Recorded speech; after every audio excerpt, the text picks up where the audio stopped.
I see tons of people online who are my age, and instead of buying a house or renting an apartment, they just buy a trailer and live in there. And there's some I thought about doing the same shit, I'm not gonna lie. What's going on, guys? We're reacting to another banger video, man. Today we're gonna be reacting to Gen Z is the worst generation, man. I am part of the Gen Z generation, but I like just at the precipice, at the beginning, just like the cusp between millennium and Gen Z. Since Gen Z started in 1997, I was born in 98. So I'm at the cusp, but we're gonna see what they got to say about us being the worst generation, man. being Gen Z is terrible. Okay, that's a bit of an over-exaggeration. Now, trust me, I know that generations complaining about themselves and the circumstances they're brought up in is absolutely nothing new. This is something that's been going on forever. I know that even back in 1938, there was a couple 20-year-olds complaining that they didn't want to go to their paper delivery job. Well, good news, buddy, you're being deployed to Germany. I was born in 2004, which makes me the first generation to grow up with full internet access. It does most definitely come with its perks like YouTube, Instagram, TikTok, Grindr. With this little brick that has a screen, I can get almost any information I've ever wanted. I can get cooking recipes. I could also find super irresponsible medical advice. I can even find singles within my area. Unfortunately, though, we're also the first generation to develop a phone addiction. I spend way too much time on my phone, and I actually do not. You can actually keep track of your time when you can just look at the phone activity. And I feel like if you're spending more than think about this, it's 24 hours in a day. To me, if you're spending 6 hours or more than 6 hours plus on your phone, you're spending 25%, 1/4 of your day on your fucking phone. Grow up, do something with unless you're making some money on that hoe, 6+ hours and you making money on that, doing whatever you're doing on your phone, that's different, bro. That's business. But for me, I try to keep it 3 hours, 2 hours, and underneath that 3 to 2 hours, because I feel like the exposure to the internet is not good for your mental health, because you always I think in our head, and this is my opinion, it could be wrong, let me know how y'all feel, but I think we're wired to compare ourselves to other people, and it's not like we want to, but it's almost like when you got two kids, one kid playing one toy and another kid playing with another toy, and let's say you drop the third toy and they're shinier, bigger than the other toy, and the other kid, you gave it to one kid, the other kid's gonna want the same toy too, just because they see the other one with a bigger, shinier toy. You see one point, if you understand what my referencing is. So I don't want to be on social media on my phone. The more times you're on your phone, the more times you expose yourself to that type of comparison. And comparison is the thief of joy, which is why people be feeling so shallow and empty, like they ain't got it in their life, they ain't got nowhere in their life. It's because you steady comparing your life to the people that you're seeing that's not even in real life, but you're seeing it on what you perceive to be in real life, doing it, what they doing. And that's why you just need to stay off your goddamn phone. And I can't say this generation doesn't have a bad habit of being on their phone for no fucking reason. Like dead scrolling. Dead scrolling basically is when you just scrolling on your fucking phone endlessly without stopping, watching video after video, not because you want to, but just because you're just stuck in almost like a trance state. But yeah.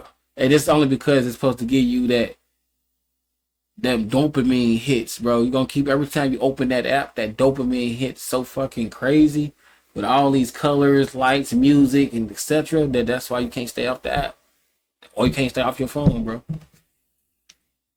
I am aware of that fact. I purposely do my best to stay away from the screen time stats, because every time I've ever seen it in the past, I am immediately ashamed of myself. When I see that I have 2 to 3 hours a day on Instagram, it is like the worst post-nut clarity of my life. It's because of short-form content platforms like TikTok and Instagram Reels that I think most people can't hold their attention to anything for longer than 3 nanoseconds. See, but even when it's short-form, there needs to be a bunch of different things going on at once, like colorful subtitles or some sort of Roblox obby gameplay. It's just so convenient because when I'm bored, TikTok's right there. But it seems that almost everybody's attention span is so cooked that nobody can go 30 seconds without being stimulated. Every time I play a game with someone, during the quick 15-second intermission between matches, you're bound to hear somebody's TikTok blast in the microphone. I'm not gonna sit here and judge them because I do the same thing. If we're already at that point, I do not. Like I said, I got a big thing, and that's because I've never been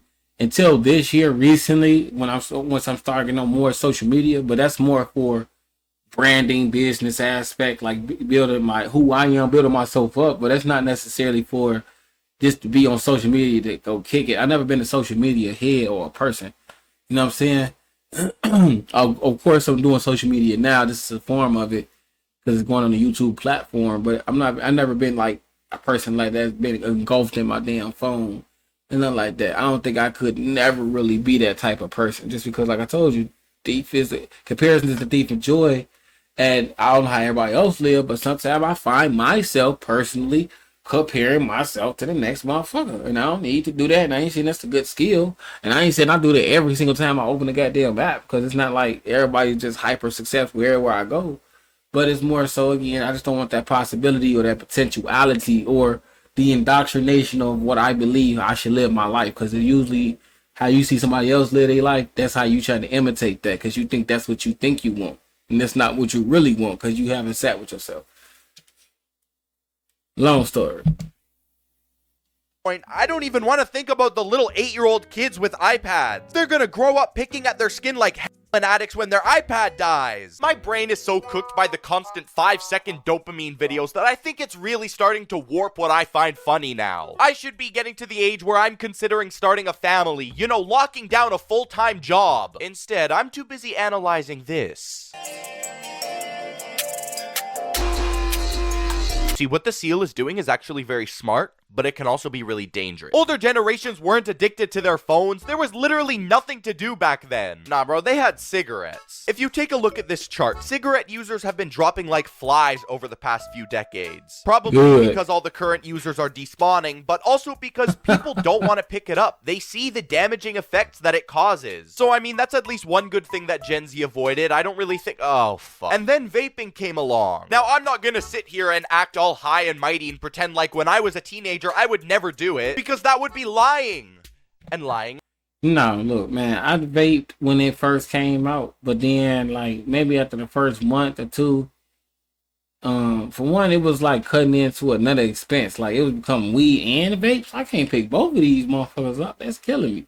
And then, two, the vape started to, for me, it was a nasty hair hat. Like, it became like smoking cigarettes. And I ain't never smoked cigarettes before, but it was just like, that was smoking cigarettes because I feel like it had a little bit of nicotine in it. I just don't want that like that, bro. Because I smoked a spliff before. And, you know, that's when you just grab a little bit of the guts that you take out when you break down the wood or whatever. And, man, let me tell you something. At first, it was, again, good head, had a nice little rush. But then it's like, once that go down, it's like, you get nauseated. I can't do that, man. That ain't for me. Vapes ain't for me. It make me nauseated. I don't know. It don't even feel good anymore. So I ain't never got into that. Was a trend that passed me because it just wasn't for me.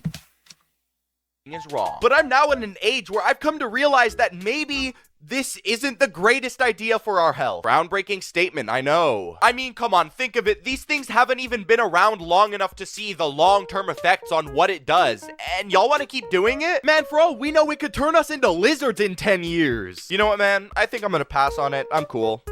Except for at a party. It doesn't really help that these little devices are just so easily accessible. At least with like a pack of Newports, you can smell them from a mile away. But then you can go through an entire geek bar and smell like you just brushed your teeth. Also, did those anti-smoking PSAs not scare you as a kid? It's the old lady with a hole in her throat. She'd always be saying I went through a pack of days in the age of 16. Yo, what the fuck? I don't want to have that happen to me. Like I mentioned earlier, Gen Z's circumstances are much different from what other people had to experience in the past. I'm not gonna say that we had it worse than anybody because, I mean, at least we have entertainment. Genuinely, what was there to do back then but read books? You could gather around the radio and listen to the weekly show. Ooh. You could reread Huckleberry Finn for the 17th time. I don't know how on earth they survived without cleaning videos or Family Guy. However, things weren't perfect for us either. For starters, the entire planet shut down. And, I mean, that kind of put a downer on everything. But that's no worries, because thanks to the strong and responsible leadership of our governments, everything is fixed. And I'm still on track to move out by the time I'm 21 at the latest and have my own house, right? Right? No. Hey, why is everybody so silent? And why is the average cost of a home now $300,000? See, after that little mishap occurred, prices decided to skyrocket across the planet. Now, it's not just typical expensive things like houses or cars that got more pricey. It's literally everything under the sun. Take a look at a Walmart ad from 2019 and compare it with this year, 2025. What the hell am I looking at? And these are the prices that we're gonna have to continue paying for the rest of our lives? Yeah, man, honestly, we're cooked. Don't be surprised if in 3 years you see me at the red light district trying to get money for milk. Oh my god, we went to high school together. Oh, yeah, we did. Yeah. You still got that 2-for-1 special? Yeah. Anyways, my point is that all this started happening right as Gen Z is about to enter their adulthoods. How convenient is that? Right as we're reaching the age where we can finally establish our own independence. You're telling me now is the time to have a fucking recession? We had almost 100 years to do this, a century. And you're telling me now? By the current age that I am right now, my grandparents would have already had a family with their own house. And I'm sitting here in my room watching Skibidi Toilet and animating stickmen. By this point, I've pretty much come to terms with the fact that I'm not owning a house anytime soon. And I know for a fact I'm not the only one who feels that way. I see tons of people online who are my age, and instead of buying a house or renting an apartment, they just buy a trailer and live in there. And there's some I thought about doing the same shit. I'm not gonna lie. This because I got a passion at this moment in time because I always want to explore the stuff I never got to see as a kid. So I feel like I would definitely buy me a trailer home and live in that motherfucker and just have my little fun. But at the same time, it started to look like the house started to be like in game. Like once you get that, like Young Don said, that's just when the credits roll. That's when you like, you know what? That's when all the people clap. Like you finally made it, brother. This is where you can say you did good. Because nobody else can say they actually got to end game.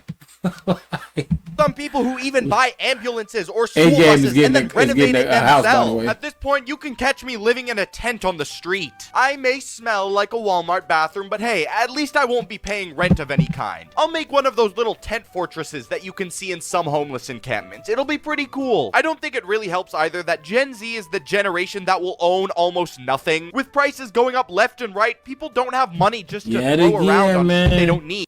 Hey, yet again, I gotta stay tuned to these financial videos, man. I'm gonna keep seeing it. Like, y'all ain't gonna own nothing in like the next 10 to 15 years. Y'all not gonna own nothing. Nobody's gonna own nothing if y'all don't get in your duffel bag today and own something before everything's bought out and then there's nothing to do but rent. If you can afford to rent. Like, Jesus. Which is where I introduce you to buy now, pay later. You know, instead of buying something that's $100, you can just pay $20 for the next 5 months. Now that seems pretty reasonable for things like an iPhone or a game console. But as of recently, DoorDash has made a partnership with Klarna, one of those buy now, pay later services. Instead of paying $15 for your Chipotle outright, you can just do 3-month payments of $5.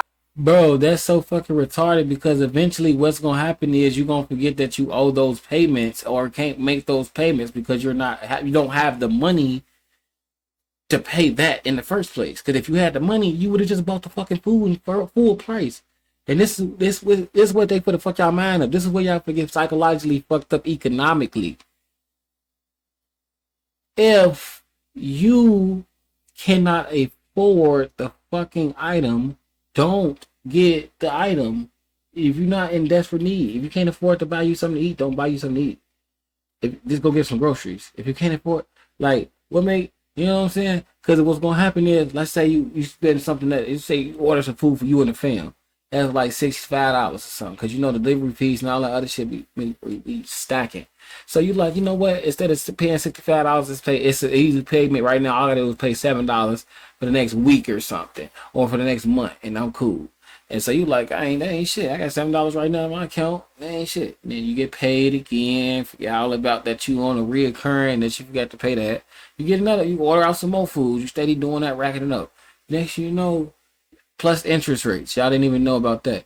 But next you know, now you paying $300-$400 for Uber Eats or DoorDash food that you ordered 2 months ago, and now you owe $350 a month because you got to collect a balance of $16,000 because of interest rates. They went up 21% every month. You stupid ass motherfucker. So now it's like y'all basically you for to rent your food. I ain't never heard nobody renting food, but y'all for to be renting water, renting food, renting air, literally renting it. Like what do y'all mean by that, nigga? Y'all for to be buying a bottle of water and then renting a case of water because you can't afford the water. So y'all gotta have to do IOUs in this motherfucker. Anyways. $5. Now listen, by no means am I a financial advisor or an economist of any sorts, but this is dumb. Let's go get that guy over there. Hey, you! Oh, are you talking to me? Yes, of course I'm talking to you. Oh, hello there. Are you tired of shitty energy drinks that are probably horrible for your health? Yeah, they give me kidney stones. It really hurts. That's really gross. But allow me to introduce you to Gamer Supps. It is a cheaper and a healthier alternative to energy drinks and soda, so that means no more kidney stones. How can that be possible, though? Well, I'm glad you asked. It's because it's 0 sugar, 0 carbs, less than 1 calorie, which then means that it's keto-friendly and diabetic safe. Well, you already got me hooked. Oh, you will be once you try it. Now shut up and let me finish. Oh. Let's say you're somebody like me who doesn't like to be caffeinated 100% of the time. Lucky for you, they also have a caffeine-free line just for you to enjoy the flavor. And they got some really good ones. My favorite currently being Lean. Not only because it tastes fantastic, but also because it makes me feel like a SoundCloud rapper. Is this rest of this gonna be about your ad? If you use my link, you get 10% off your order. Come on! If you want to try it out, click the link in the description to get 10% off. Thank you to our good friends over at Gamer Supps. We love you. And now, back to the video. This is something that has been plaguing the men of Gen Z over the past few years. There's been an epidemic of alpha male influencers rising online lately. They set such an unbelievably high bar that it's ridiculous. Just a couple months ago, you had that guy, Ashton Hall, who did his absolutely stupid morning routine. They set such a high standard that I'm convinced they don't even do half the shit that they preach. My day is 6 a.m. to noon, and I'm not crazy. My second day starts at noon and goes till 6 p.m. That's day 2. And then the next day is 6 p.m. I must maximize my time, which is exactly why I have 2 days in one. You sound like a cartoon villain. I swear, there needs to be some type of tax on podcast equipment, because why does everybody feel like they need to have a podcast and give the worst advice imaginable? You do not have to accept her rejection. I'm a professional dating coach. Hey man, don't even think about considering this advice. This is the worst thing you can ever do. Anyways, that's pretty much all I have to say. Thank you guys so much for watching, and I'll see you next week. Bye. Man, if y'all like the video, don't forget to like, comment, subscribe, sub me up, man. Trying to get to 1,000, road to 1,000, man. Reacting to everything on the internet, stuff they be saying is kind of crazy, man. With that being said, I'll catch y'all on the next video, man. Peace and love, man.